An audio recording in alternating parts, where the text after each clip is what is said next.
है जिंदगी में एक सवाल हमेशा हमें परेशान करता है। क्या होगा अगर मैं रिस्क लूं और फेल हो जाऊं?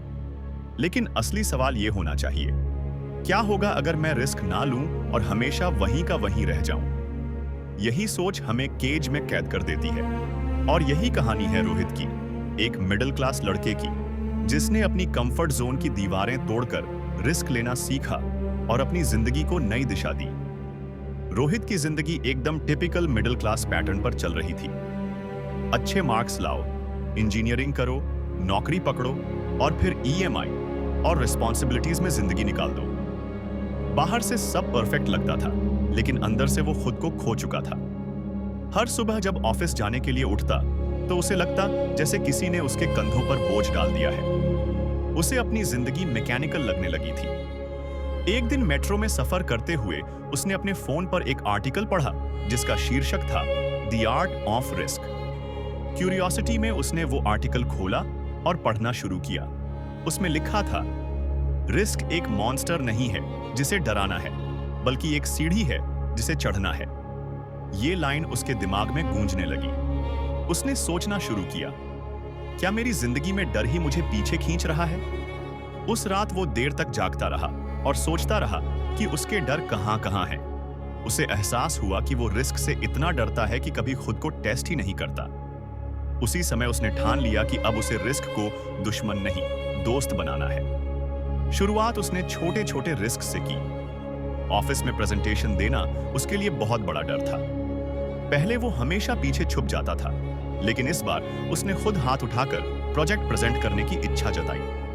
उस दिन उसकी आवाज कांप रही थी, पसीना बह रहा था, लेकिन जैसे ही उसने फिनिश किया, सारे लोग तालियां बजाने लगे।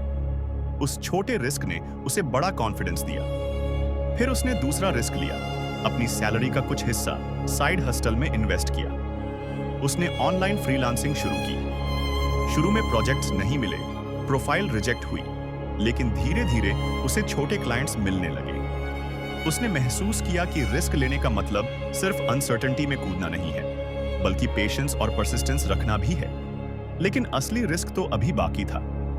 जॉब सिक्योर थी, लेकिन दिल कहता था कि ये जिंदगी उसकी नहीं है। वो कुछ बड़ा करना चाहता था, अपना खुद का स्टार्टअप। उसने अपनी आइडिया डायरी निकाली, उसमें प्लान्स बनाने लगा। लेकिन हर बार जब वो आइडिया लिखता, एक आवाज आती, अगर फेल हो गया तो? और तभी उसे आर्टिकल की दूसरी लाइन याद आती, अगर आप कभी जोखिम नहीं लेते तो आप सब कुछ जोखिम में डाल देते हैं। उसने अपने माता पिता से बात की। मां डर गईं, पापा नाराज हो गए। इतनी अच्छी नौकरी छोड़कर रिस्क क्यों लेना है? लाखों लोग यही चाहते हैं। लेकिन रोहित जानता था कि यह जिंदगी उसकी है और उसे अपनी इनर वॉइस सुननी है। कई स्लीपलेस नाइट्स के बाद उसने रेजिग्नेशन दे दिया। उस दिन उसके हाथ कांप रहे थे, लेकिन दिल कह रहा था, यही सही है। नौकरी छोड़ने के बाद पहली बार उसे समझ आया कि रिस्क का मतलब है अनजाने में कदम रखना। अब उसकी जिंदगी बिना फिक्स्ड सैलरी के चलनी थी।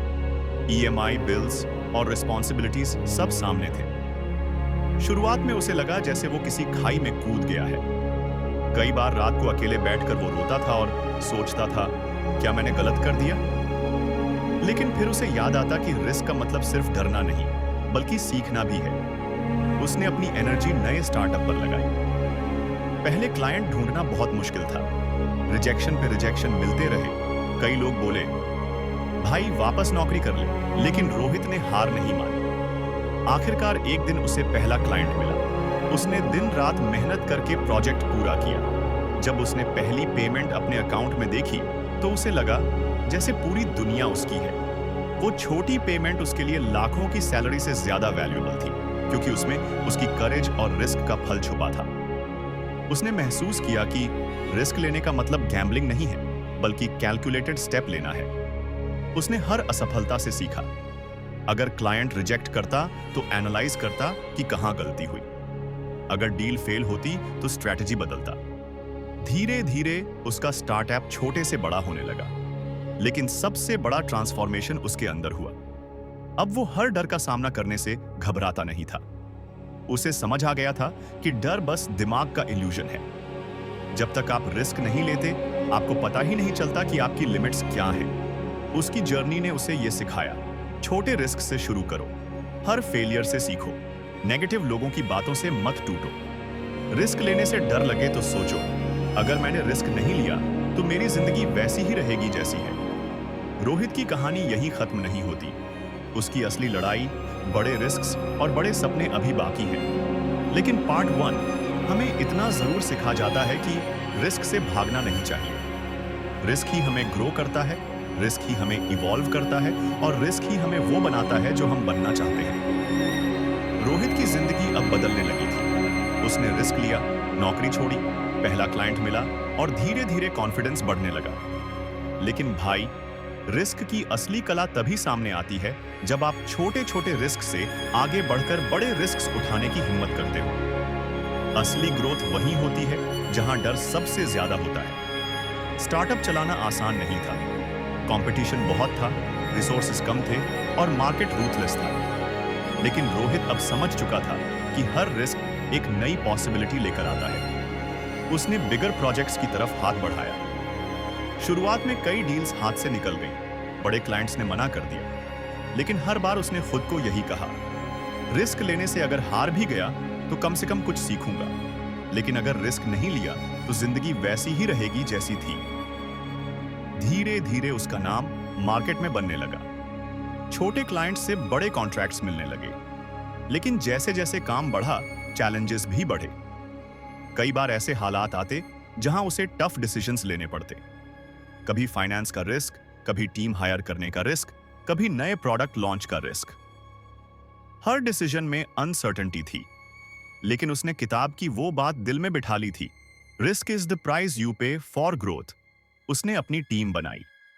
ये अपने आप में बड़ा रिस्क था, क्योंकि अब उसकी जिम्मेदारी सिर्फ खुद तक नहीं, बल्कि अपनी पूरी टीम तक थी। अगर प्रोजेक्ट फेल होता तो सब पर असर पड़ता। कई स्लीपलेस नाइट्स उसने इसी सोच में बिताई, लेकिन फिर खुद को समझाया, रिस्क का मतलब यही तो है, दूसरों के लिए भी जिम्मेदारी लेना। स्टार्टअप धीरे धीरे सक्सेसफुल होने लगा, लेकिन रोहित की असली ट्रांसफॉर्मेशन उसके अंदर हो रही थी। अब वो हर फेलियर को एक स्टेपिंग स्टोन मानता। अगर कोई प्लान फेल होता तो कहता, ठीक है, इससे मैंने ये सीखा, अगली बार बेटर करूंगा। यही माइंडसेट उसे बाकी लोगों से अलग कर रहा था। एक बार उसने इंटरनेशनल क्लाइंट के साथ डील करने का बड़ा रिस्क लिया। कॉन्ट्रैक्ट इतना बड़ा था कि अगर फेल होता तो उसकी कंपनी डूब सकती थी। फैमिली और दोस्तों ने कहा, मत कर, बहुत बड़ा रिस्क है। लेकिन रोहित ने सोचा, अगर जीत गया तो मेरी जिंदगी बदल जाएगी। उसने पूरी जान लगाकर प्रोजेक्ट डिलीवर किया और वो डील सफल रही। उस एक रिस्क ने उसकी कंपनी को इंटरनेशनल लेवल पर एस्टैब्लिश कर दिया। अब रोहित सिर्फ एक एंटरप्रेन्योर नहीं, बल्कि रिस्क टेकिंग का सिंबल बन चुका था। लोग उससे पूछते, तुम्हें डर नहीं लगता? वो हंसकर कहता, डर तो लगता है, लेकिन डर के बावजूद कदम बढ़ाना ही तो रिस्क की असली कला है। लेकिन भाई, हर रिस्क का रिवॉर्ड तुरंत नहीं मिलता। कई बार उसे बड़े लॉसेस भी झेलने पड़े।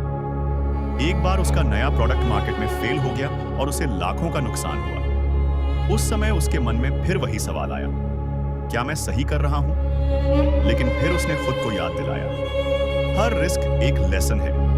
अगर फेल हुआ तो एक्सपीरियंस मिला, और एक्सपीरियंस सबसे बड़ा रिवॉर्ड है। उसने फिर से खुद को उठाया, टीम को मोटिवेट किया और अगला प्रोडक्ट लॉन्च किया। इस बार मार्केट ने उसे हाथों हाथ लिया।